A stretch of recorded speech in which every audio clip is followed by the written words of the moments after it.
Praise the lord. Welcome to showers of blessing. దేవుని కృపలో భద్రపరచబడి నూతన దినంలో ప్రవేశించాం. ఈనాటి దేవుని వాగ్దానం, నీ ఆశ భంగము కానేరదు. Your hope will not be cut off. సామెతలు గ్రంథం 24వ అధ్యాయం 14వ వచనం. Praise God. ఈ నూతన దినములో దేవుడు మీ కొరకు సిద్ధపరిచిన ప్రతి దీవెన ఆకాశపు వాకిళ్ళు విప్పి మీ మీద కృమ్మరించునుగాక. మరి ఒక నూతన దినాన్ని ఆరంభిస్తున్న నేపథ్యంలో ప్రేమ కలిగిన వాగ్దానము ద్వారా దేవుడు మనల్ని దర్శిస్తూ ఉన్నాడు. ఈ నూతన దినాన్ని ఆరంభిస్తున్న నేపథ్యంలో మనతో సూటిగా దేవుడు మాట్లాడుతున్నాడు. నీ ఆశ భంగము కానేరదు. నిజమే, నిన్నటి అనుభవాలు నిన్నే. ఈరోజు దేవుడు మన జీవితాల్లో ఒక నూతనమైన పేజీ ఇచ్చాడు. ఆ పేజీ మీద మొదటి వాక్యం, నీ ఆశ విఫలము కాదు. మన జీవితంలో ఎన్నోసార్లు నిరాశ కనిపించవచ్చు. నీ ప్రయత్నాలు ఏవీ సఫలం కాకపోవచ్చు.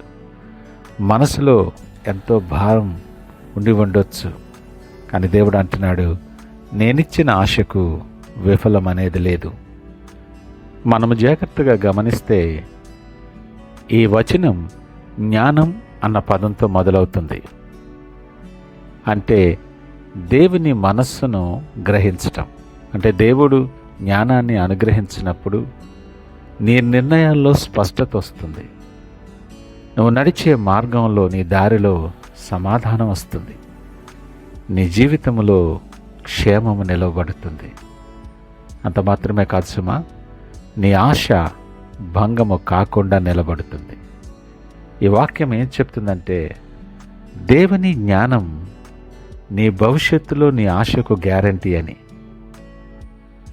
బైబిల్ చెప్తున్నటువంటి ఆశ ఏదో గాలికి వచ్చిపోయేది కాదు. బలమైన, దృఢమైన దేవుని మీద స్థిరముగా నిలుచున్నటువంటి ఒక దివ్యమైన నిరీక్షణ. నీ జీవితంలో ఆశ ఎలా ఉంటుంది? నీ ప్రార్థనలు ఫలిస్తాయనే ఆశ, నీ కన్నీళ్లు వ్యర్థం కాలేవనే ఆశ, నీ పిల్లలు దేవుని దారిలో నడుస్తారనే ఆశ, నీ పనిలో, నీ ఉద్యోగములో, నీ వ్యాపారములో, నీ కృషికి ఫలితం ఉంటుందనే ఆశ, బలహీనపడిపోయిన నీ ఆరోగ్యం పునరుద్ధరింపబడుతుందనే ఆశ, నీ భవిష్యత్తు దేవుని చేతిలోనే ఉందని ఆశ. దేవుడు అంటున్నాడు కదా, ఈ ఆశ ఒక్కటి కూడా నీకు భంగం కాదు. ఈ మాటలు వింటున్న ప్రియ దేవుని జనాంగమా, నీ ఆశ భంగము కాదు అని హృదయపూర్వకముగా నువ్వు నమ్ముతున్నావా? లేఖనమంటుంది, నమ్ముట నీ వలనైతే నమ్మువానికి సమస్తమును సాధ్యమే. అసలు ఆశ ఎందుకు భంగం కాదు? బైబిల్ నుండి 4 కారణాలు చూద్దాం. మొదటిది, ఎందుకంటే ఆశ దేవుని వాక్యం మీద ఉంది. దేవుడిచ్చిన వాగ్దానాలు శాశ్వతమైనవి. ఆ వాక్యంపై నిలబడిన ఆ ఆశ ఎప్పటికీ వృధా కాదు. రెండవది, దేవుడు నమ్మకస్తుడు. ఆయన ఇచ్చిన మాట నిలబెట్టువాడు. ఆయన వాగ్దానం చేస్తే అదెప్పటికీ తప్పిపోదు, ఖచ్చితంగా జరుగుతుంది. మూడవది, దేవుడు నీ కథను పూర్తిగా రాస్తాడు. ఆయన మొదలుపెట్టిన దాన్ని మధ్యలో ఎప్పుడు విడిచిపెట్టడు. ఆయన నీ జీవితంతో ఒక పెద్ద పని చేస్తున్నాడు. దాన్ని సంపూర్తిగా ముగించేవాడు ఆయన. నాలుగవది, ఆయన ఉద్దేశాలు, ఆయన ఆలోచనలు ఎంతో రమ్యమైనవి. నీ భవిష్యత్తుకు ఆనందం, ఆశీర్వాదం, నెమ్మది, సమాధానం కలుగు చేస్తే ఇవన్నీ ఆయన దగ్గరే ఉన్నాయి. ఆయన ఆలోచనల మీద నమ్మకం పెట్టుకునే వారి ఆశ ఎప్పటికీ విఫలమవదు. కొన్ని సందర్భాలలో మన మనసుకి ఇలాగ అనిపిస్తుంది, నా ఆశ పూర్తిగా విఫలమైపోయింది, నేను ఒక పెద్ద ఫెయిల్యూర్ అని. వాస్తవానికి అది నిజం కాదు. లేఖనమంటుంది కదా, నీతిమంతుడు 7 సార్లు పడినా లేస్తాడు.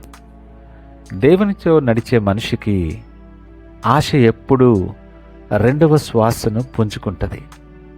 నీ జీవితం ఒక మూసివేసిన అధ్యాయం కాదు. దేవుడు ఇంకా రాస్తూనే ఉన్నాడు.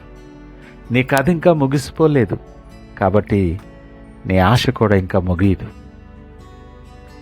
నిన్ను ప్రేమించే దేవుడు, విడువని ఎడబాయని దేవుడు, నీ ఆశ భంగము కానేరదని ఎందుకు చెప్తున్నాడో తెలుసా? ఆయన మారని దేవుడు, మాట తప్పనటువంటి దేవుడు. ఆయన నిన్ను మర్చిపోలేదు. నీవు తలుపు తట్టినట్లే దేవుడు నీ కోసం తలుపు తెరవటానికి ఎదురు చూస్తున్నాడు. దేవుడు నీ ముగింపును మొదటి నుండి, ఆరంభము నుండే చూస్తున్నాడు. నీ భవిష్యత్తు నీ చేతిలో లేదు సుమా, అది దేవుని చేతిలో ఉంది. కాబట్టి అదెప్పుడు, నీ ఆశ ఎప్పుడు భంగము కాదు కానివ్వడు ఆయన. ఆశ భంగము కాదు అని చెప్పిన దేవుడు నీ జీవితంలో ఎక్కడ పనిచేస్తాడో తెలుసా? నీ కష్టాలలో, ఎవరూ చూడనటువంటి నిశ్శబ్దమైన బాధలు, నువ్వు తట్టుకున్న నీ కన్నీళ్లు, అవన్నీ దేవుడు చూశాడు.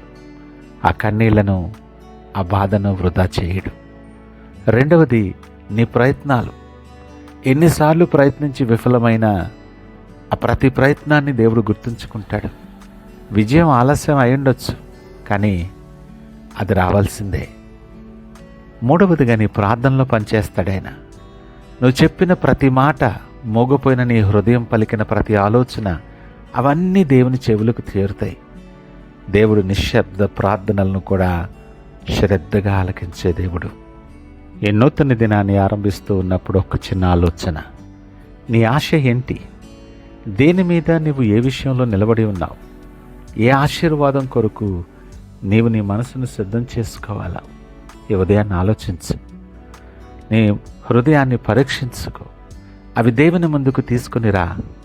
ఇలా చేస్తే నీ జీవితంలో దేవుడు చెప్తున్నాడు, నీ విశ్వాసాన్ని బట్టి, నీ పట్టుదలను బట్టి దేవుడు ఏమంటున్నాడు తెలుసా?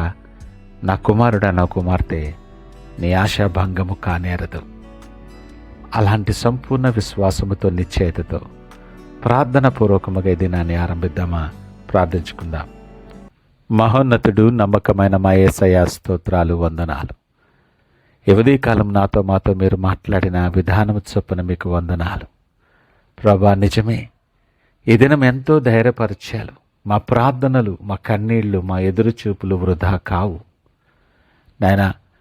మా ఆశ భంగము కానేరదని మమ్మల్ని ధైర్యపరిచి మీరు నిలవబెట్టిన విధానము చొప్పున మీకు వందనాలు, స్తోత్రాలు తెలియచేస్తూ ఉన్నాం.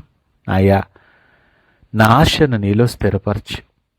నీ వాక్యము మీద నా హృదయం నిలబడులాగిన మీరు సిద్ధపరచమని, మీరు సిద్ధపరిచిన ప్రతి దీవెన మీ సమయంలో ఆకాశపు వాకెళ్ళి విప్పి కృమ్మరించి మీరే మహిమ, ఘనత, ప్రభావాలు పొందుకొని అనేక మందికి సాక్షిగా దీవెనకరముగా నిలవబెట్టమని యేసు పరిశుద్ధ నామమున అడిగి వేడుకొంచున్నాము తండ్రి. ఆమేన్. God bless you.